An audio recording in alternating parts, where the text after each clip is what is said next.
Pour certains, le changement de saison, ça représente le changement de la garde-robe. Mais pas pour nous les croisiéristes.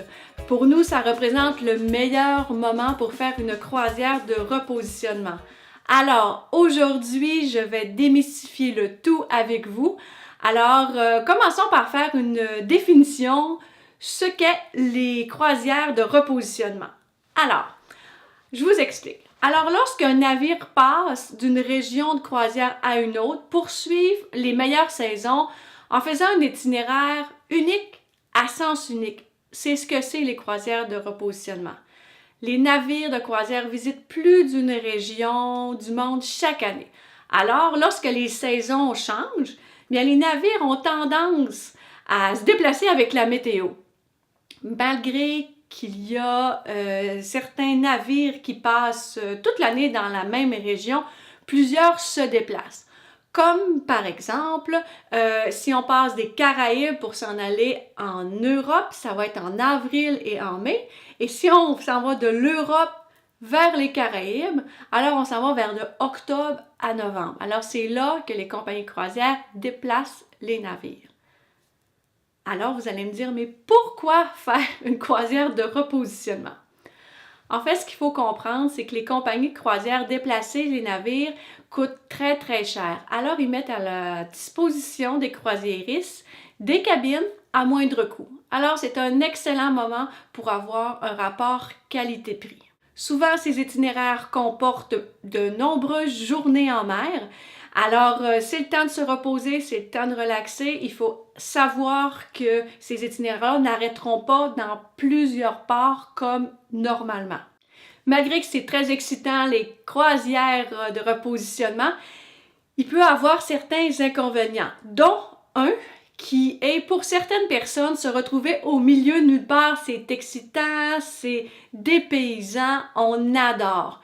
Mais pour certains, c'est la panique totale, surtout quand on fait des traversées d'océan.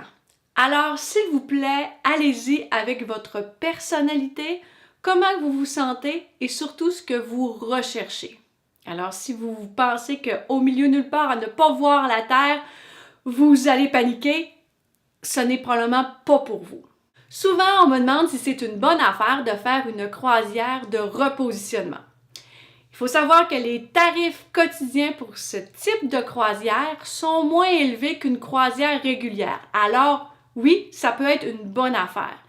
Une chose qu'il ne faut pas oublier, c'est que vous partez du point A au point B. Alors, au niveau aérien, ça va vous prendre un billet soit aller ou un billet ouvert, ce qui pourrait vraiment augmenter le prix de votre croisière au total. Un truc ici, ce serait de regarder les offres des compagnies de croisière qui pourraient inclure les tarifs aériens. Quelle température m'attendre lorsqu'on fait une croisière de repositionnement? Excellente question! Ce que je peux vous dire, c'est que vu que vous partez du point A au point B, c'est certain que la météo va changer. Alors, usez de stratégies dans vos bagages. Par exemple, si vous partez des Caraïbes avec un temps chaud et humide, puis vous vous rendez en Méditerranée et que là, vous avez du temps plus clément, prévoir les vêtements en conséquence. Quel type de navire est le mieux pour faire une croisière de repositionnement? Bonne question, mais elle est facile à répondre. Le meilleur navire, ça va être celui avec l'ambiance, les activités et le divertissement qui vous ressemblent. Parce que vous ne voulez pas vous ennuyer en mer, vous ne voulez certainement pas attendre la prochaine destination. Ça, on ne veut pas ça. Très généralement, les gens actifs vont aller vers les compagnies comme Carnival, Royal Caribbean ou Norwegian.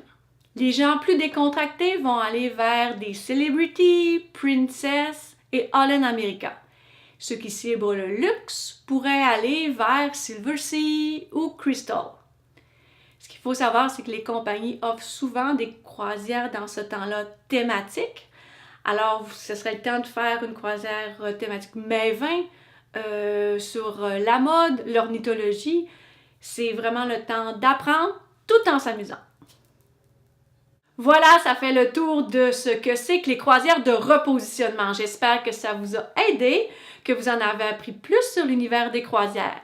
N'hésitez pas à les commenter, à les partager et bien sûr à vous abonner à la chaîne de Miss Croisière pour ne rien manquer de mes aventures. Sur ce, je vous dis à une prochaine capsule.